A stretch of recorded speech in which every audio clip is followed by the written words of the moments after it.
Nongeye kubaramutsa mbifuriza kugubwa neza abakunzi b'amateka gakondo. Ndagarutse ngo dusome igitabo cyacu cyitwa Umurage w'amateka y'u Rwanda gakondo.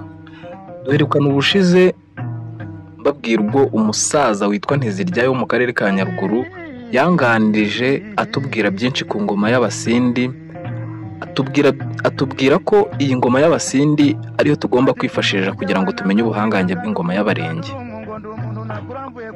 Ayo makuru nabwirwaga n'abasaza yemezaga ubuhangange bw'Abarenge, Gihanga ndetse na Ruganzu Ndori.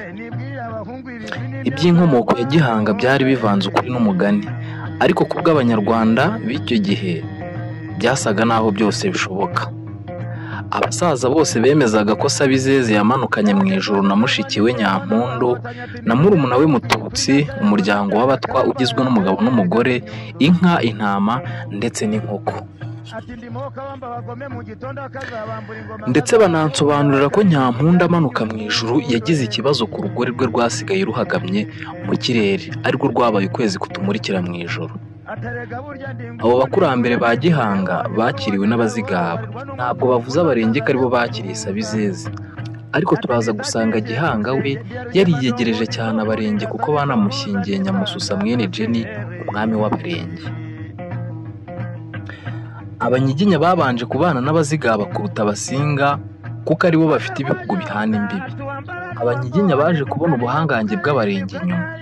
Ibi birumvikana ko Abanyiginya babonye ko Abarenge batangiye gukomera kandi bakomeza kwigarurira ibihugu by'ibiyaga bigari, babashakaho ubucuti.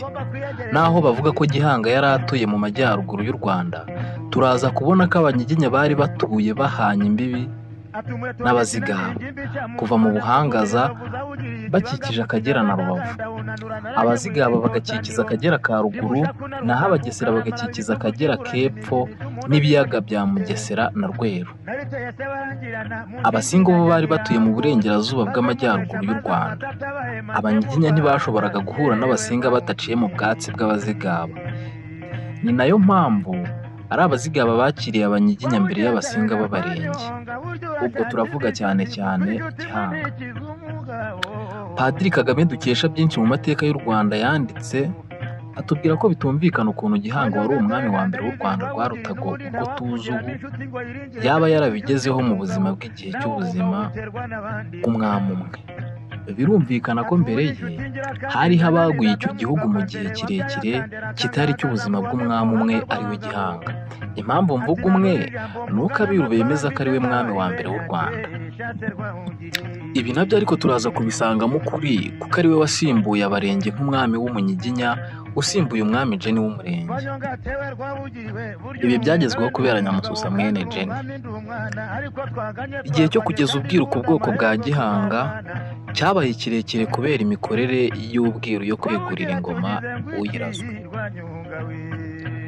Ikindi kibazo ni iki gikurikira: Abarenge bakomeza kuvugwa ko bari abanyabwenge, naho bagezeho bagasa n'abibagiranye mu Rwanda. Ubwo buhangange nibwo tuza kumenya inkomoko yabwo muri aka gatabo. Bakunzi b'amateka gakondo rero, nagira ngo mbabwire nti reka tube dusubikiye hano, tuzaza ejo dukomeza tureba Rurenge, umwami wa mbere w'Abasinga. Mukunzi w'amateka gakondo rero, nagira ngo nkubwire ngo nimba utarakora subscribe, iki nicyo gihe kugira ngo ukore subscribe kuko twinjiye mu gitabo cyacu neza, utazacikwa rero. Kanda subscribe, ukande like, ukore share, ndetse nimba hari icyo wakifuza kutugezaho ucyandike muri comment. Murakoze cyane, mugire ibihe byiza. Umugabo uri mwitamira kuri nge ati yo mbishaka mba nabigize, cyangwa se nkareka abagore baguteraga bakakwica, sinkurwanire ngo ngutsindire.